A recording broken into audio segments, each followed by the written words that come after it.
The night was young, and the hum of the rented white van blended with the laughter inside it. The vloggers team was on the road again, chasing another ghost story for their channel. Chris, the team's boss and lead host, sat in the passenger seat with her laptop on her knees, grinning with mischief. Behind the wheel was Selina, her co-host, organized, skeptical, and the one who had spent weeks researching the next location. In the back sat Jay, their cameraman and editor, balancing his expensive rig on his lap, occasionally joining the laughter. They sang along with the radio, teased each other about who screamed loudest in the last haunted asylum, and argued about snacks. It felt more like a college road trip than work, until Chris dropped her bombshell. "Guys," she said, her voice cutting through the music, "we're not going to the cemetery Selina picked. I found something better." The van went quiet. Selina shot her a glare. "What do you mean, not the cemetery? I spent days on that research. That's the episode plan." Chris smirked, brushing back her dark hair. "Plans are boring. The audience wants surprise. We're going to a place called House on Eden. It's secluded, forgotten, and creepy as hell. That's the kind of stuff that gets views." Jay frowned. "Have you even scouted it?" "Not exactly. But," Chris leaned forward, her eyes glowing with conviction, "about 60 years ago, a woman disappeared in that area. Nobody found her.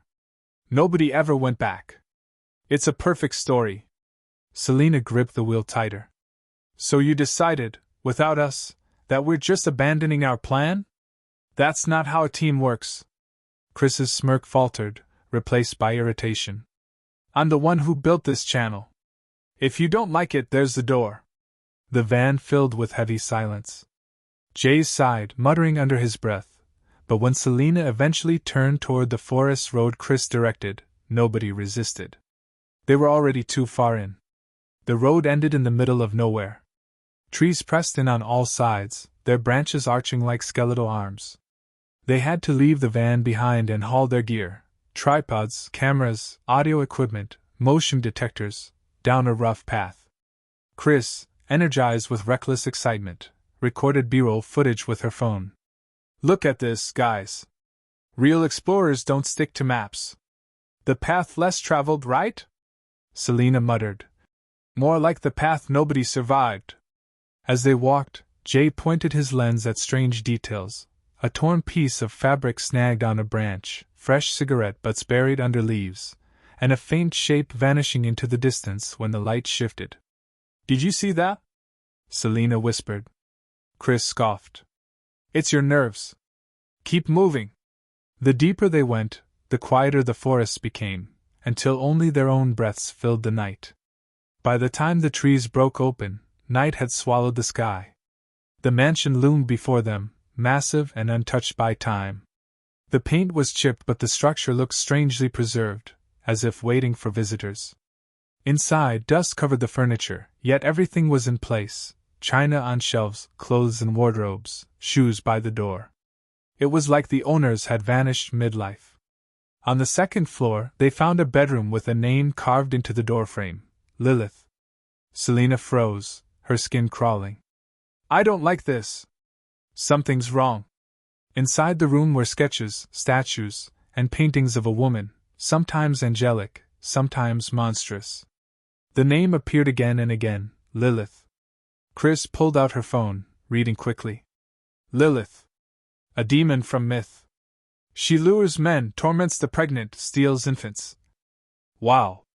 This is gold for our episode." Selina shook her head. "No. This is dangerous. We should go back." Chris turned on her, her voice sharp. "Stop acting like a coward. We're staying. This house is perfect." Jay hesitated, caught between them, but eventually followed Chris's command. They set up their base for the night. The following day was filled with technical work. Cameras were mounted in corners, motion detectors placed in hallways, and EVP recorders left running. They filmed their introductions, walking through the halls and whispering in dramatic tones for the audience. But when the sun went down again, the house began to breathe. Selina woke in the middle of the night to Jay shaking her. She had been sleepwalking, standing in Lilith's room, her eyes blank. The next morning, scratches appeared on her arms, though she swore she didn't make them. Chris had her own encounters, though she didn't admit them fully. Doors slammed behind her, locking her inside rooms. Shadows pinned her in corners. At one point she lost hours, reappearing in the hallway with no memory of where she had been.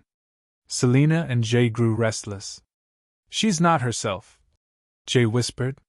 "This place is doing something to her." When they confronted Chris, she lashed out, mocking them for being weak. The tension boiled until Jay snapped. "I'm done. Find your own damn ghosts." He stormed out into the night, leaving his equipment behind. Hours passed. He never came back. Selina begged Chris to leave, but Chris revealed something that silenced her: she was pregnant.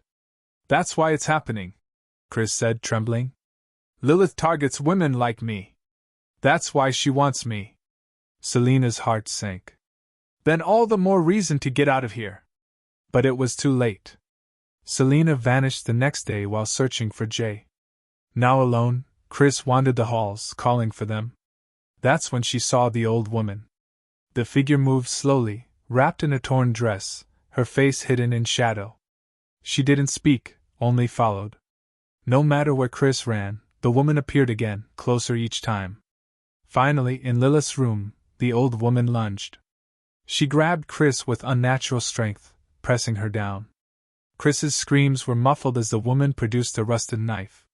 Without hesitation, she slit her own throat, collapsing across Chris's body. Blood soaked Chris's clothes. Darkness swallowed her mind. When she opened her eyes, she was outside. Torches flickered in a circle around her. Dozens of figures stood in cloaks, their faces obscured. In the center burned a pyre. One stepped forward, raising a hand. "Welcome, Chris. Welcome to the house on Eden." Her body trembled, her mind fogged with exhaustion and horror. But as the cult closed in, smiling with reverence, Chris felt something shift inside her. Not fear. Not rejection. Something darker. The circle of chanting voices rose into the night. And Chris, pregnant, chosen, broken, took her place among them.